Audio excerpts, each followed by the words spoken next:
Hello and welcome to our final Patriot Cinema Podcast episode, Hot Shots Part Deux. This video's topic may not seem like a good choice for a history video, but I think it does. Essentially, the movie was made in the mid-90s, but is set a decade earlier. It's set about a year or three before it was made in 91. And in some ways, it's also set 10 years before that, in the midst of the Cold War. It still has the Cold War mindset. It's a really good movie, although it's also really dumb at a few points. The premise is that after Topper rode off into the sunset with Ramada, they broke up.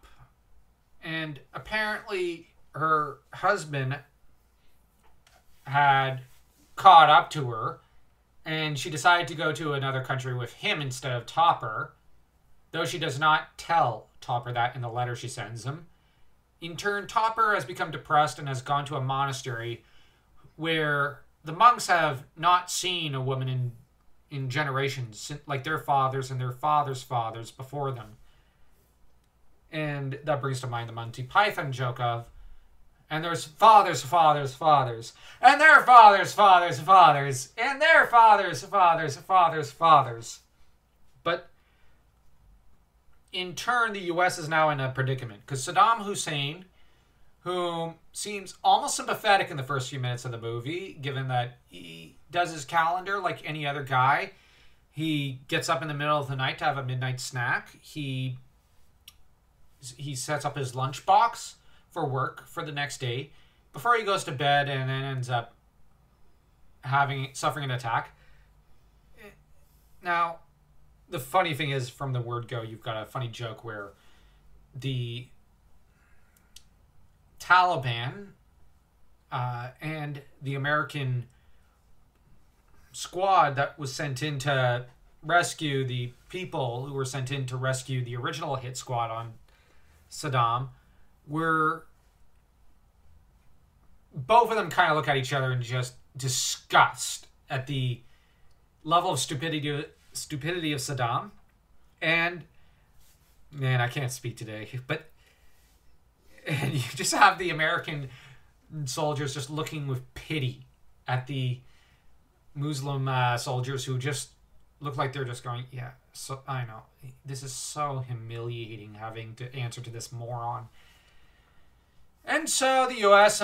announces that it's in quite the bind, as the president, who's the admiral from the previous movie, has gotten the U.S. into having a hostage situation.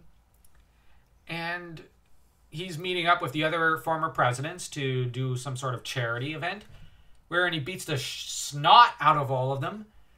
That said, I couldn't help but notice Reagan was present, but I think he should have been dead by then.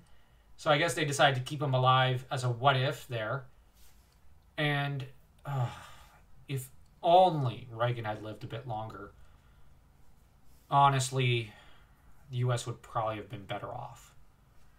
Sorry, like, George H.W. Bush and Clinton were not good presidents. I'm not trying to get political. It's just, they were terrible. I actually think the president in this movie was way better than them. But he beats the snot out of them and other presidents, even Nixon. Nixon deserves it. Jimmy Carter, who cares? So, yeah, I only feel bad for Reagan here. But I have a soft spot in my heart for Reagan. Just like I have one for Ike, who was carried all the way to Washington, D.C. I couldn't resist that. Anyone who catches on to that joke, kudos to you.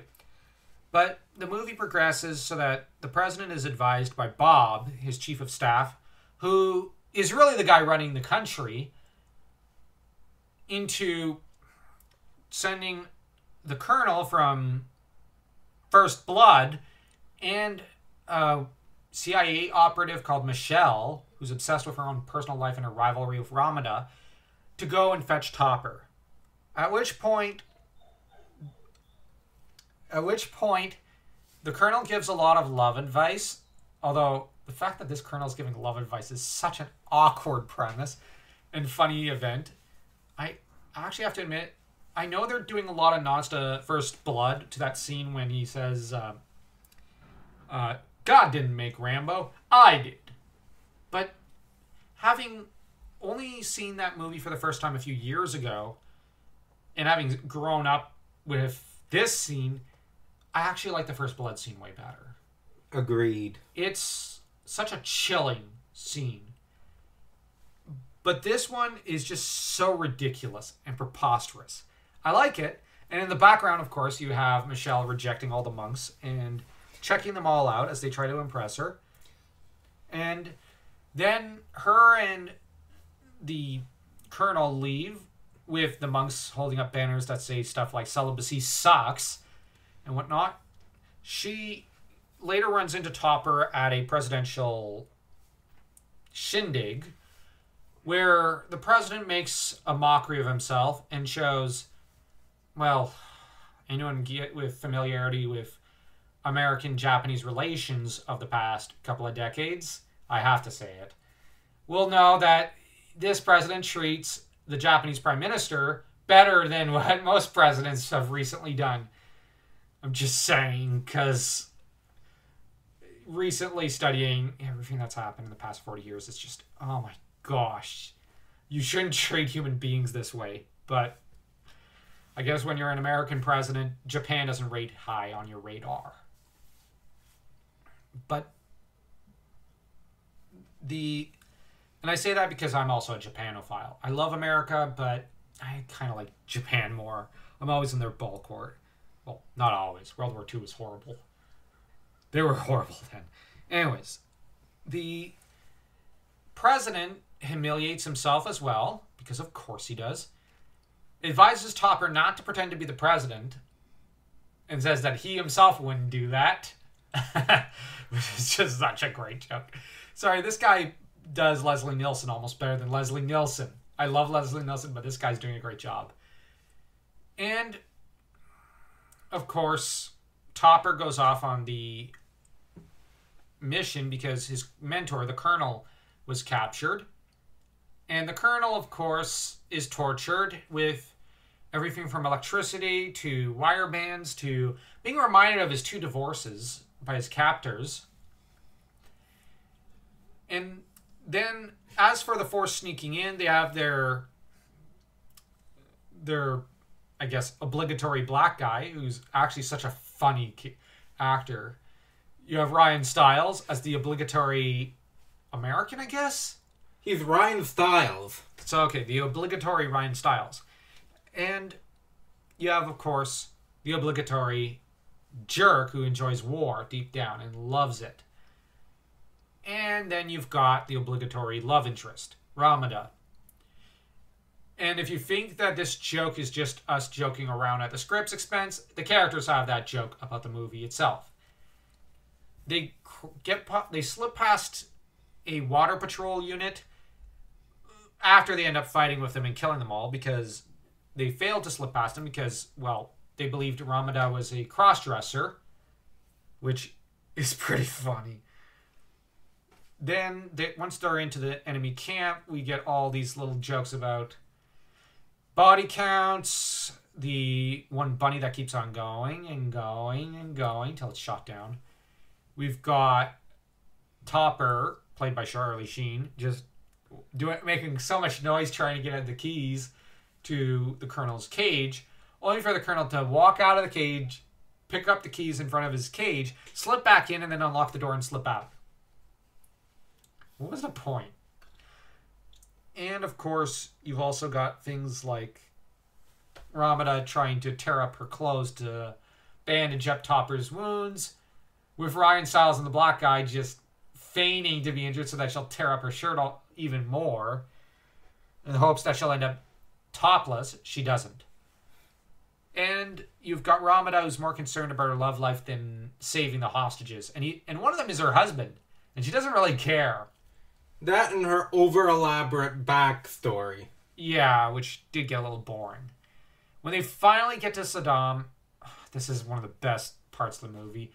Topper has a sword fight, then a phone versus sword fight, and then, of course, the president swoops in after, of course, Topper provides excuses for why Saddam doesn't want to talk to his wife, who's almost his ex-wife. And the president defeats Saddam in battle, although he often calls him Saddam, which is a pretty funny joke. And because that's two jokes. That's the Darth joke, and that's also a biblical joke. And then the heroes escape. Michelle and Ramada have a American Gladiators match, and it's hard to decide which of them is less sympathetic. Because on the one hand, Michelle is a homicidal sociopath, and Ramada is, well, a habitual adulteress. And she had no problem leaving male lovers up and dry. In Iraq, of all places. So, yeah. She's not exactly a good person either. They're both equally scummy, and I think that's the joke in the movie. The only difference is Ramada is hotter, so of course the movie goes with her, which is itself part of the joke, and the movie is very aware of this. The president gets there in time. They escape in the helicopter. The president sits in the window seat. The colonel handcuffs himself to Michelle because he finds her hot.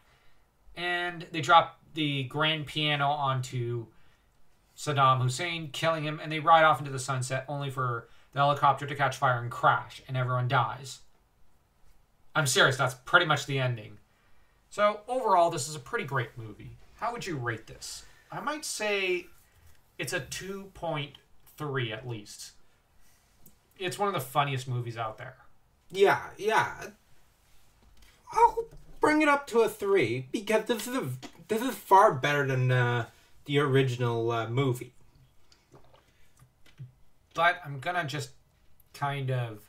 Sometimes they do tend to stretch things out. Yeah, some of the jokes get stretched out. It's way better than the previous movie, but at the same time, it doesn't feel as funny as, say, Mel Brooks, who is the king of comedy. Same with the actor who plays Dexter in this movie, who's also Blackadder. I forget his name right now. Rowan Atkinson. Rowan Atkinson's also a king of comedy.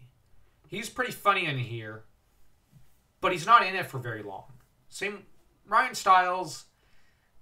Actually, Ryan Stiles is in here longer. He's really funny, but he doesn't get as many scenes as he probably should have.